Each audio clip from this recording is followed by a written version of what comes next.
Une théorie du changement est un diagramme qui représente tous les parcours qui doivent être suivis pour répondre aux besoins identifiés et atteindre les résultats souhaités.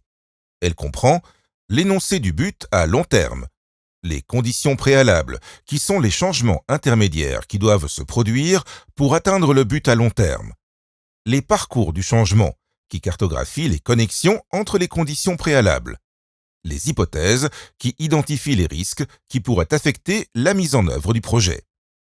Une théorie du changement aide l'équipe du projet à visualiser la totalité du processus de changement, à déterminer quelles interventions seront gérées par l'équipe du projet et lesquelles seront la responsabilité d'autres acteurs, à anticiper les difficultés et à y faire face en s'assurant que toutes les hypothèses sont clairement identifiées et formulées.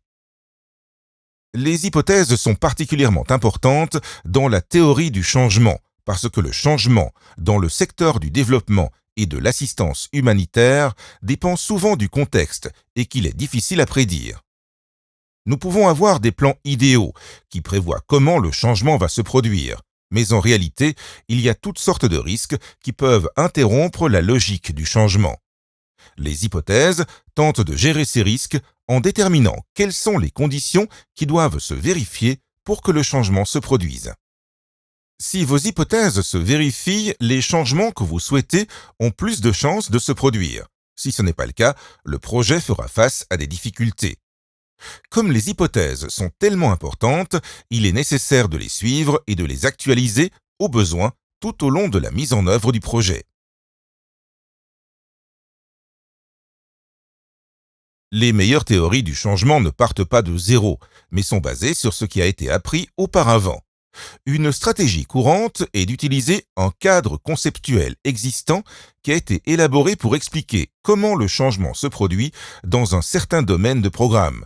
Il existe des cadres conceptuels dans les domaines de la santé publique, de la sécurité alimentaire et de l'édification de la paix, entre autres. Il faut toujours contextualiser le cadre conceptuel général par rapport aux résultats des évaluations des besoins locaux. De plus, en encourageant la participation d'un plus grand nombre de parties prenantes, on contextualise encore plus le cadre dans le contexte opérationnel. Une fois qu'elle est terminée, la théorie du changement sert de base à l'identification de la stratégie et des interventions du projet. Elle fournit aussi des informations pour l'élaboration des autres outils MIL, cadre des résultats, logframe, plan de suivi de la performance, etc.